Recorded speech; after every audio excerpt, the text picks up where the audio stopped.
क्या आपने कभी सोचा है कि जो मिडिल क्लास भारत की रीढ़ माना जाता है, वही आज सबसे ज्यादा दबाव में क्यों है? वो मिडिल क्लास जो दिन रात मेहनत करता है, अपने बच्चों को बेहतर शिक्षा देने का सपना देखता है, अपने परिवार के लिए सुरक्षित भविष्य की उम्मीद करता है, लेकिन आज वो सपना धुंधला हो रहा है। बढ़ती महंगाई, घटती आय और दबाव बढ़ाने वाले टैक्स, ऐसा लगता है जैसे मिडिल क्लास का अस्तित्व खतरे में है। ये कहानी सिर्फ आंकड़ों और नीतियों की नहीं है, ये कहानी है हर उस माँ बाप की जो अपने बच्चों के लिए बेहतर भविष्य का सपना देखते हैं। ये कहानी है हर उस युवा की जो अपने माता पिता का बोझ हल्का करना चाहता है, और ये कहानी है हर उस परिवार की जो अपनी मेहनत के दम पर अपने सपनों को पूरा करना चाहता है। आज की इस कहानी में हम जानेंगे कि भारत का मिडिल क्लास क्यों खतरे में है और इसके पीछे की असली वजह क्या है। और हाँ, इसे सिर्फ एक आर्थिक मुद्दा मत समझिए, ये लाखों परिवारों के सपनों का सवाल है। भारत में मिडिल क्लास वो वर्ग है जिसने देश की अर्थव्यवस्था को मजबूती दी है। ये वो लोग हैं जो न तो गरीब हैं और ना ही अमीर, लेकिन सबसे बड़ी बात, ये वो लोग हैं जो सपने देखते हैं, बेहतर शिक्षा, अच्छी नौकरी और अपने बच्चों के लिए एक सुरक्षित भविष्य। मगर इन सपनों का क्या हो रहा है? क्या ये वर्ग हर दिन अपनी पहचान खोता जा रहा है? भारत की 50% से ज्यादा आबादी मिडिल क्लास से आती। 2023 की रिपोर्ट के अनुसार भारत की कुल खपत का लगभग 60% मिडिल क्लास से आता है। मिडिल क्लास ही वो तबका है जो सबसे ज्यादा टैक्स देता है और सबसे कम सरकारी लाभ पाता है। लेकिन आज वही मिडिल क्लास दोहरी मार झेल रहा है। एक तरफ महंगाई ने उसकी कमर तोड़ दी है, सब्जी से लेकर गैस सिलेंडर तक हर चीज की कीमत बढ़ रही है, लेकिन क्या हमारी सैलरी उसी रफ्तार से बढ़ रही है? नहीं। आखिर मिडिल क्लास कब तक इस बोझ को उठाएगा? महंगाई ने मिडिल क्लास को सबसे ज्यादा प्रभावित किया है। आज खाने पीने की चीजों से लेकर घर चलाने तक सब कुछ महंगा हो गया है। महंगाई 4.8% से बढ़कर 6.21% हो गई है, जो पिछले 14 महीनों में सबसे ज्यादा है। इसका सीधा असर आपकी थाली पर पड़ा है।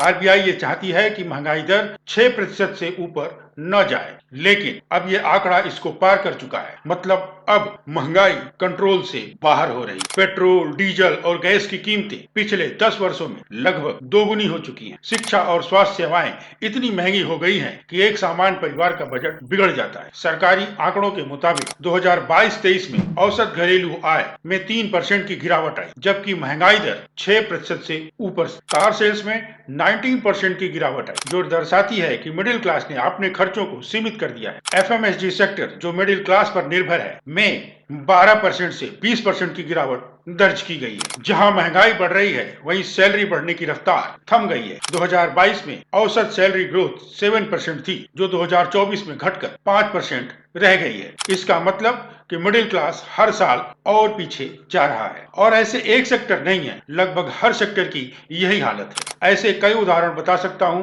पर समझने वाली बात यह है कि मिडिल क्लास धीरे धीरे मर रहा है। कल्पना कीजिए, एक परिवार जहां माता पिता दोनों काम करते हैं, वे अपनी सारी कमाई अपने बच्चों की पढ़ाई, मेडिकल खर्चों और घर के खर्चों में लगाते हैं, और जब साल खत्म होता है तो उनकी बचत लगभग शून्य होती है। क्या यह सिर्फ उनका संघर्ष है, या यह हर मिडिल क्लास परिवार की सच्चाई बन गई है? सरकार की योजनाओं में अक्सर गरीब और अमीर का जिक्र होता है, लेकिन मिडिल क्लास को अदृश्य वर्ग मान लिया जाता है। ऐसा लगता है कि जैसे सरकार के लिए मिडिल क्लास एग्जिस्ट ही नहीं करता। मिडिल क्लास पर ही सबसे ज्यादा टैक्स का प्रेशर होता है। करोड़पति और अरबपति अपने चार्टर्ड अकाउंटेंट की मदद से टैक्स बचा लेते हैं और गरीब वर्ग को सब्सिडी मिल जाती है। ये सब्सिडी जो गरीब लोगों को मिलती है, वह भी मिडिल क्लास के टैक्स से ही दिया जाता है। मिडिल क्लास वो हर महीने अपनी सैलरी से मोटा टैक्स चुकाता है, और बदले में क्या पाता है? खराब सड़कें, बिजली के बिल और महंगी मेडिकल सुविधाएं। 2023-24 के बजट में मिडिल क्लास के लिए कोई बड़ी टैक्स राहत की घोषणा नहीं की गई। सरकारी सब्सिडी और योजनाओं का फायदा ज्यादातर गरीब वर्ग को दिया जाता है, जबकि मिडिल क्लास को टैक्स के रूप में इसका भार उठाना पड़ता है। इतना करने के बाद मिडिल क्लास को क्या मिलता है? बाबा जी का ठुल्लू।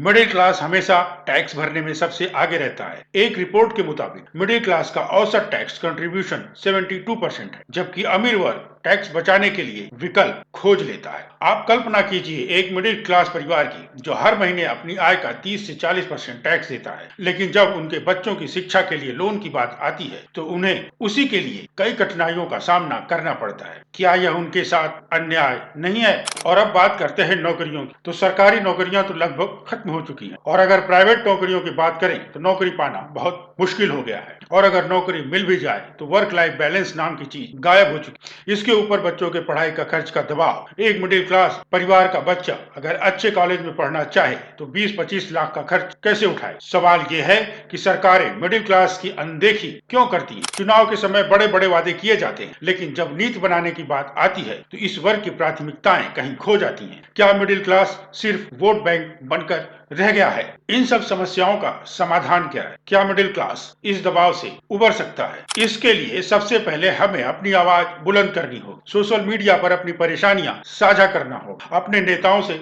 सवाल पूछना होगा और सही नीतियों की मांग करनी होगी। टैक्स स्लैब में बदलाव करना होगा। मिडिल क्लास को राहत देने के लिए टैक्स में छूट बढ़ाई जानी चाहिए। शिक्षा और स्वास्थ्य सेवाओं को सस्ता और सुलभ बनाया जाना चाहिए। जरूरी चीजों की कीमतों पर नियंत्रण रखा जाना चाहिए। मिडिल क्लास खतरे में है, वो धीरे धीरे मर रहा है और इसे बचाना सिर्फ सरकार की जिम्मेदारी नहीं है, ये हम सब की जिम्मेदारी है। तो आइए इस मुद्दे पर बात करें, आवाज उठाएं, मिडिल क्लास को वो सम्मान और सहारा दिलाएं जिसके वो हकदार है, क्योंकि अगर मिडिल क्लास गिरता है तो पूरा देश गिर जाएगा। आप क्या सोचते हैं? मिडिल क्लास को इस स्थिति से बाहर निकालने के लिए क्या किया जाना चाहिए? अपनी राय कमेंट बॉक्स में अवश्य बताएं। वीडियो को लाइक करें, शेयर करें और अभी तक हमारा चैनल सब्सक्राइब नहीं किया है तो सब्सक्राइब करें। आपको आपका कीमती समय देने के लिए धन्यवाद।